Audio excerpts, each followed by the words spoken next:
students.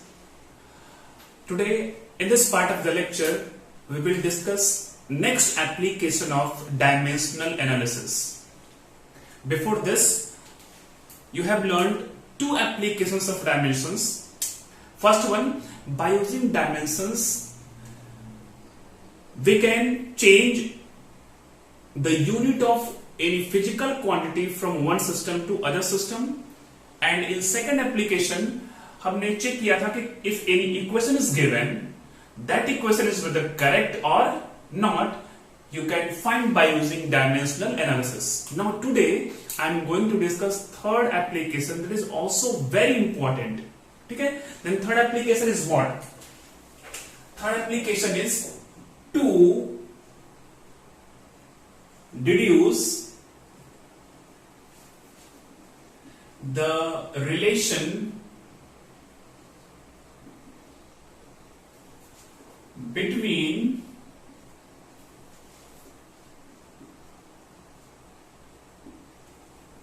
physical quantities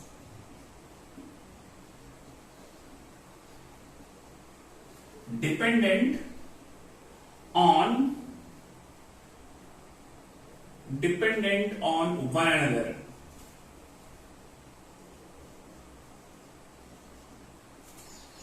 By using dimensions, you can frame a relation between some physical quantities. Condition क्या है? उनके बीच में एक relation होना चाहिए. बट यहां पे एक स्पेसिफिक कंडीशन है. जो रिलेशन हमने लिखा है डिपेंडेंट जो है, डिपेंडेंट और you can say relation should be either multiplicative और डिविजिव. मींस जो फैक्टर्स, जो क्वांटिटीज हैं डिपेंडेंट है किसी पे, उनके बीच में या तो मल्टीप्लिकेशन होना चाहिए या फिर डिवीजन होना चाहिए. जैसे मैंने लिया कि एक क्वांटिटी लिया, मान लीजिए y, और ये y जो क्वांटिटी है ये a, p, q इन तीनों पे डिपेंड करती है. Means this the quantity dependent on these three physical quantities. लेकिन ये हम रिलेशन तभी फाइंड कर पाएंगे जब इनके बीच में आइदर मल्टीप्लीकेशन हो और डिवीजन हो. मींस इन क्वांटिटी के बीच में मल्टीप्लीकेशन होगा, then you can derive the relation between these quantities by using dimensions, और इनके बीच में अगर डिवीजन का रिलेशन होगा तो फाइंड कर सकते हैं. बट अगर इनके बीच में एडिशन और सब्ट्रैक्शन है, then you cannot derive the relation between these dependent quantities by using dimensions. Okay? तो हम डायमेंशन का यूज करके डिपेंडेंट फिजिकल क्वांटिटीज के बीच में फाइंड करते हैं रिलेशन. बट कंडीशन है रिलेशन या तो मल्टीप्लिकेशन के टर्म में होना चाहिए या फिर डिवीजन के टर्म में होना चाहिए, न तो एडिशन और न ही सब्ट्रैक्शन. ओके? तो हम ये डिस्कस करने वाले हैं, रिलेशन फाइंड करना है डिपेंडेंट फिजिकल क्वांटिटीज के बीच में. चलिए, एप्लीकेशन ऑफ डायमेंशंस ये टॉपिक है आज का, और हमने दो डिस्कस कर लिया है, थर्ड आज करने वाले हैं. Applications of dimensions. I hope all of you ready with notebook and pen. ये है थर्ड एप्लीकेशन कि डिड्यूस करना है रिलेशन बाय यूजिंग डायमेंशंस. अगर क्वांटिटीज डिपेंडेंट हैं और उनके बीच डिपेंडेंसी जो है वो मल्टीप्लिकेशन के टर्म में हो या फिर डिवीजन के टर्म में हो. चलिए, इसको हम कैसे एक्सप्लेन करते हैं. And also this application is based on the same the principal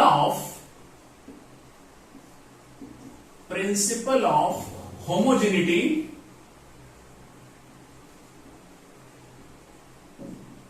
of dimensions. Principle of homogeneity of dimensions. अगर आपसे पूछे कि by which principle you are going to derive relation between dependent quantities, then that is this principle. And same principle was also the base for the second application. And what this principle tells? If you are given any correct equation, correct physical equation, then all the terms involved in that physical equation must have same dimensions. all the terms का मतलब पता है क्या है?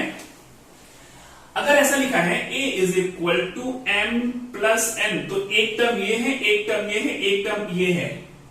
Don't be confuse about this. अगर ऐसा लिखा है p m plus c q, तो ये अलग अलग नहीं है, ये पूरा का पूरा एक टर्म है. डोंट सी कि हाँ p का m का सेम होगा. नो, ये this is the complete term, this is the complete term.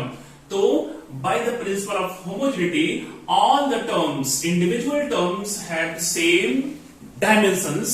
By using this principle, by using this concept, हमने क्या किया था? चेक किया था इक्वेशन करेक्ट है नहीं. And same principle I am going to use for deriving the relation between dependent quantities. Condition है dependency should be either in terms of multiplication और इन टर्म्स ऑफ डिवीजन. याद रखिए, addition और subtraction के लिए ये नहीं है. Also you can say this is the drawback of dimensions, कि अगर एडिशन और सब्ट्रैक्शन है तो आप डिराइव नहीं कर पाए. इसको हम समझने का प्रयास करते हैं by using one example. By using one example, चलिए मान लेते हैं आपने एक स्टोन लिया and that stone is tied with a thread.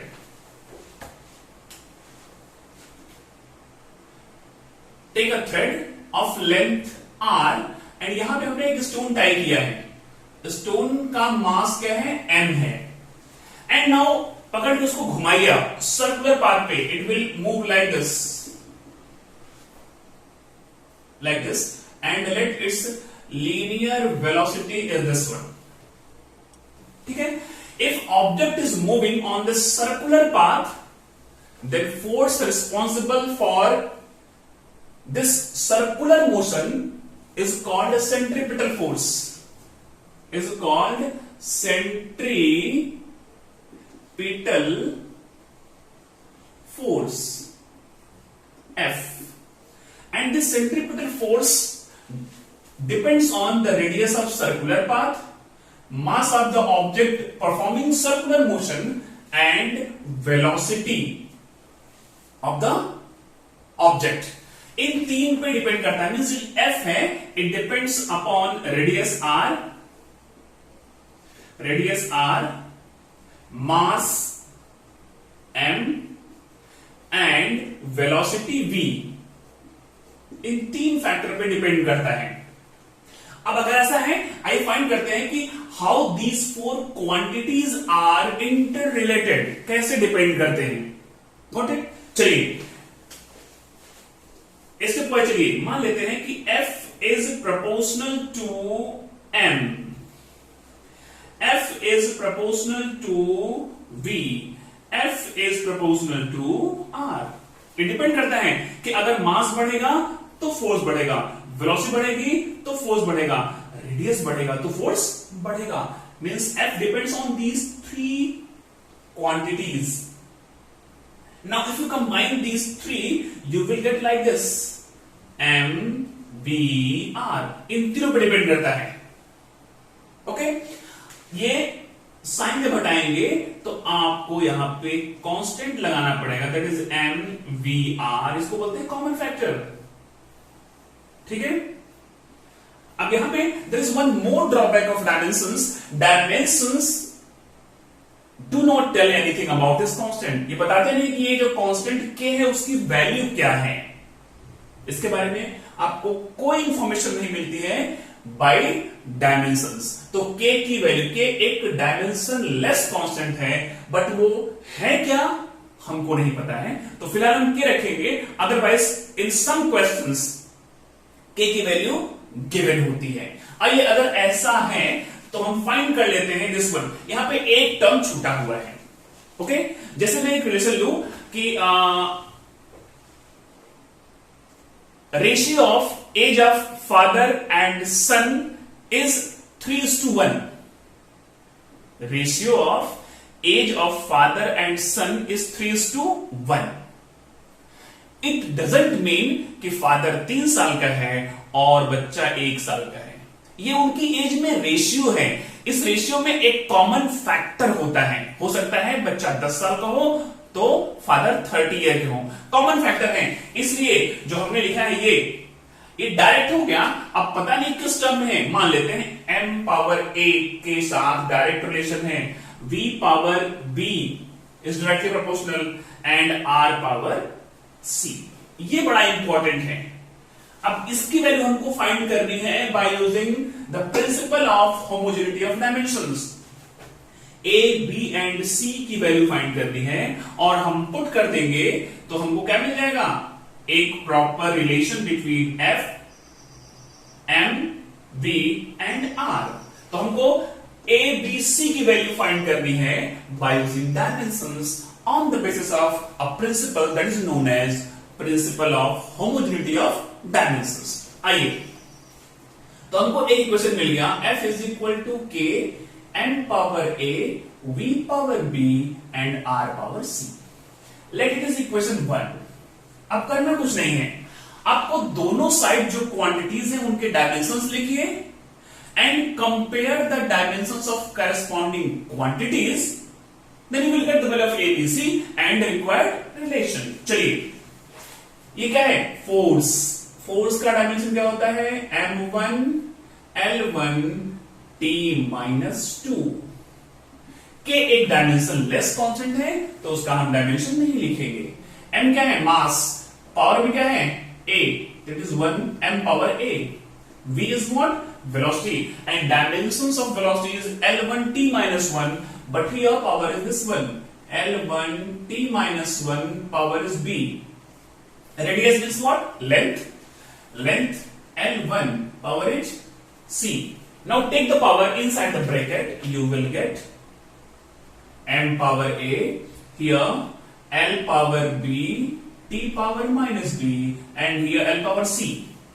Okay, now rearrange this, here is l, here is l, 2 times, तो क्या हो जाएगा, m power a, l power, on multiplication powers are added, तो यहां हो जाएगा b प्लस c। तो हमने ये लिख दिया एंड इसके बाद हम कंपेयर करेंगे m का डायमेंशन m के साथ, l का डायमेंशन l के साथ एंड t का डायमेंशन t के साथ। Means on comparing dimensions of corresponding quantities we get, मिला क्या, here is a, m power a, here is m power 1, तो a is equal to आपको क्या मिल गया, 1 मिल गया। Now compare the power of t, तो यहाँ पे केवल b है, minus b is equal to minus 2, तो क्या मिल गया, b इज इक्वल टू 2 मिल गया। Now third, here l power b plus c and here l power is 1, okay, but here b is equal to 2 plus c is equal to 1, c is equal to minus 1।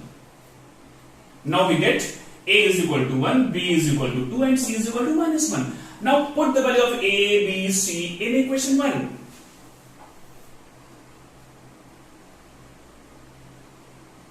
From equation 1, f is equal to k, m power a means m power 1, v power b means 2 and c means r power minus 1।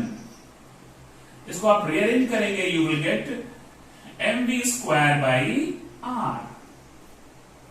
Actually this is the required relation between f, m, v and r, but अगर आप find करेंगे तो k की value, if you put all the quantities in SI system, k is equal to 1। For k is equal to 1, f is equal to होता है mv square by r।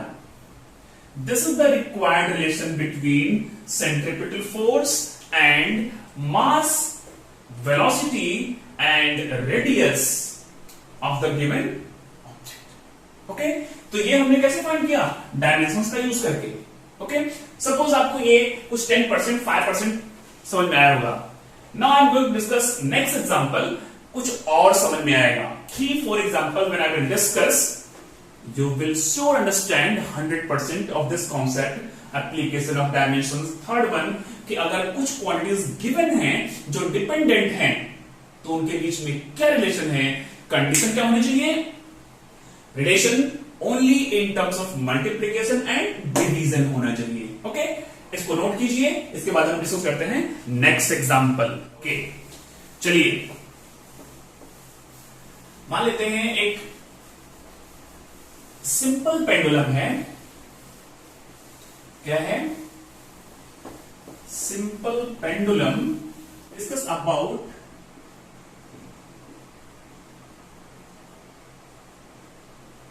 Simple pendulum है। Simple pendulum है तो होता क्या simple pendulum? Nothing. Let a thread, massless and inextensible thread, and with this thread and a heavy object of mass m is connected.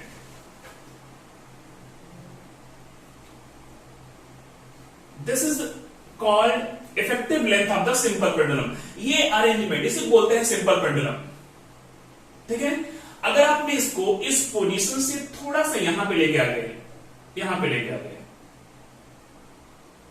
Like this, और यहां से if you release this it will oscillate like this, like this, like this, oscillate करेगा।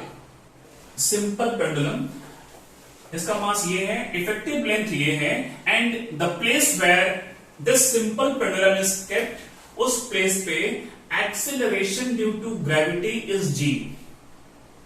Acceleration due to gravity, it's nothing only acceleration, but यहां पे acceleration किस कारण है?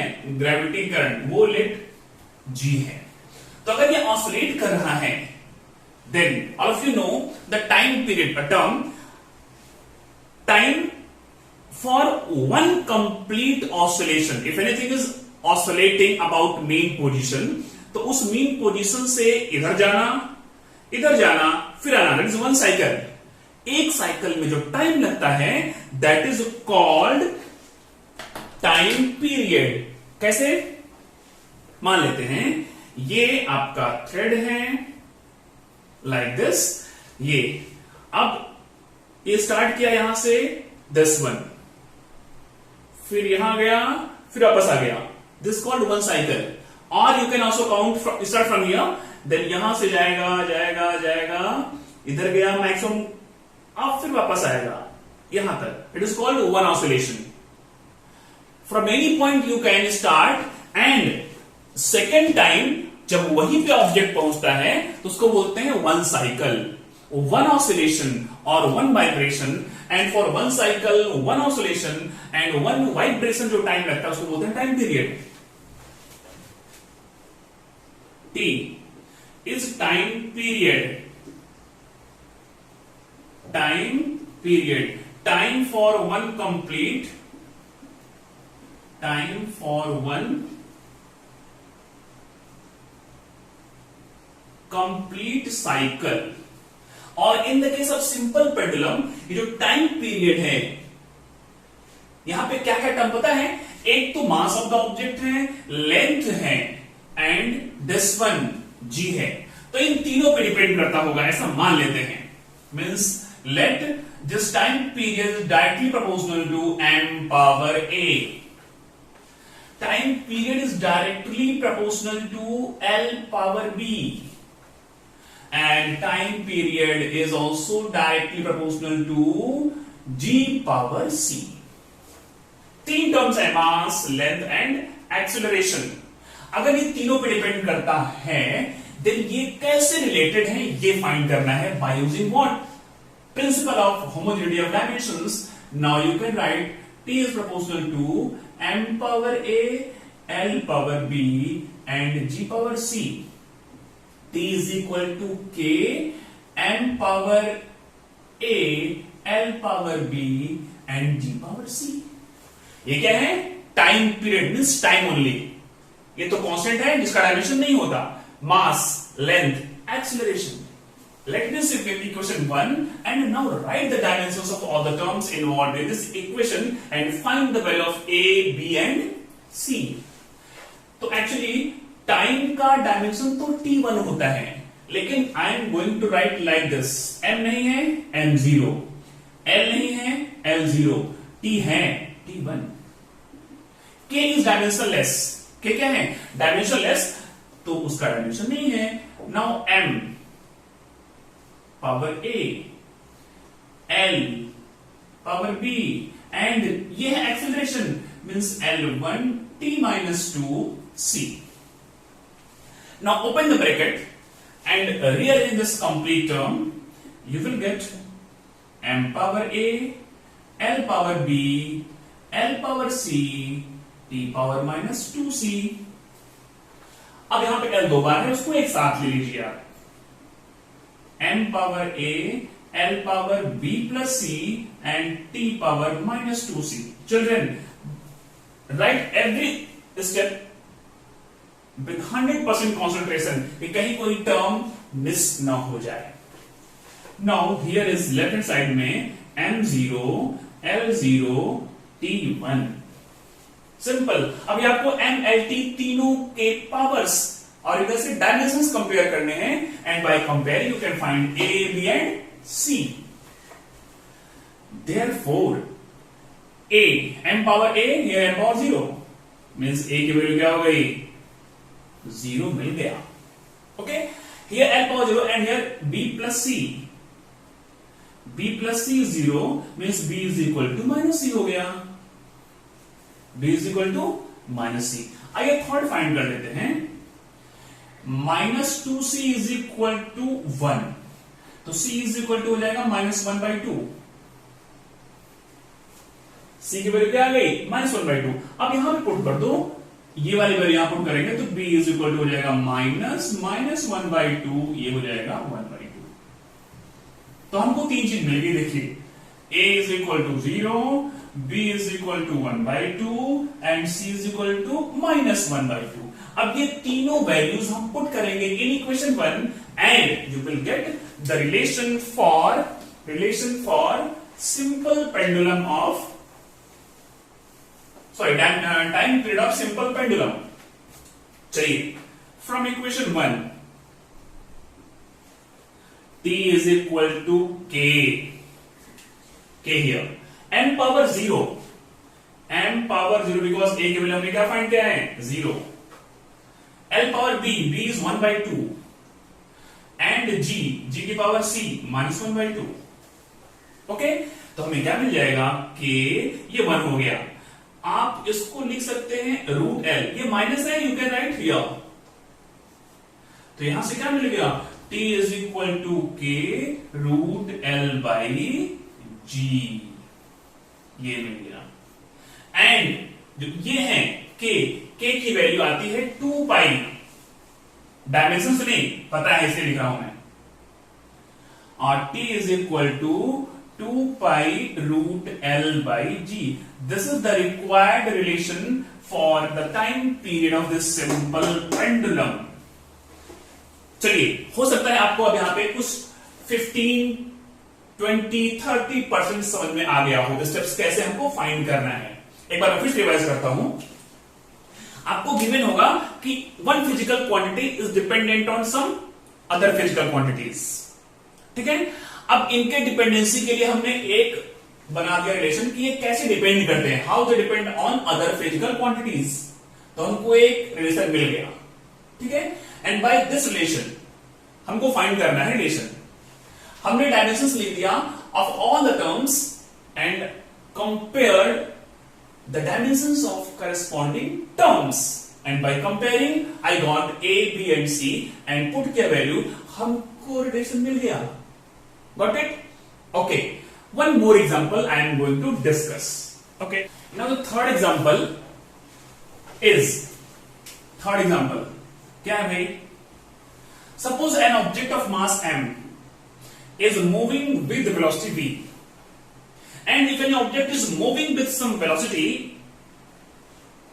it has some kinetic energy. क्या होता है? Kinetic energy होती है। Means kinetic energy depends upon the mass of the moving object and velocity of the moving object. अब इनके बीच में क्या रिलेशन है, आइए फाइंड करते हैं बाय यूजिंग डायमेंशंस। सिंपल, जल्दी आ जाएगी। अब आपको सारी स्टेप पता हो गए हैं कि let k is equal to यहां पे मैं कांस्टेंट को P मान लेता हूं। चलिए K को हम काइनेटिक एनर्जी लिखते हैं is equal to K m power A and V power B। K is dimensionless constant. ये क्या है? एनर्जी है। क्या है ये? Energy. And you know the dimensions of energy. होता क्या है? आपको याद होना चाहिए m1 l2 t-2 dimensions of energy. K क्या है? Dimensionless. Okay, here is mass. Mass power 1 होता है बट पावर A है तो हम सीधा लिखते हैं m power A। And V is what? Velocity. Velocity means what? L1 t-1 power B. Open the bracket.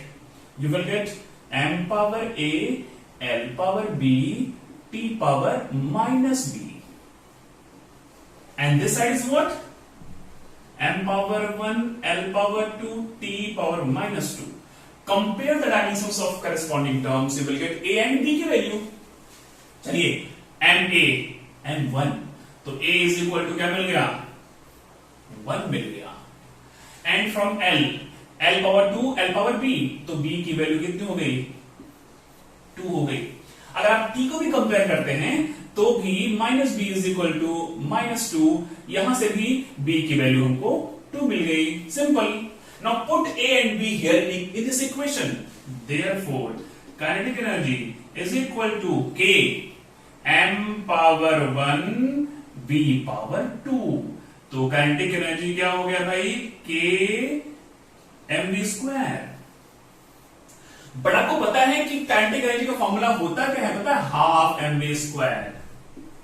Half mv square मतलब ये क्या है? कांस्टेंट है। जो यहां पे K है इसकी वैल्यू कितनी है? हाफ है। Therefore kinetic energy is equal to 1/2 mv square. I hope कि आपको काफी समझ में आ गया होगा और ये भी समझा होगा कि स्टेप वाइज कैसे हमको डिराइव करना है। If you know the dependency of some physical quantities, condition क्या है? There must be either multiplication और डिवीजन, तभी आप फाइंड कर सकते हैं। ओके, तो इसके बाद हम आपको कुछ examples as a homework practice के लिए देने वाले हैं। और इस टॉपिक के बाद I am going to start error analysis. All of you know when we perform some experiment, we take some observation reading. गलतियां तो हम करते ही हैं, बिना गलती के तो कोई काम हो ही नहीं सकता है। तो वो गलतियां कितने टाइप की हो सकती हैं और हाउ कैन दोज गलतियां कैन बी रिमूव्ड और मिनिमाइज्ड, हम वो सीखेंगे नेक्स्ट लेक्चर में। Okay, thank you.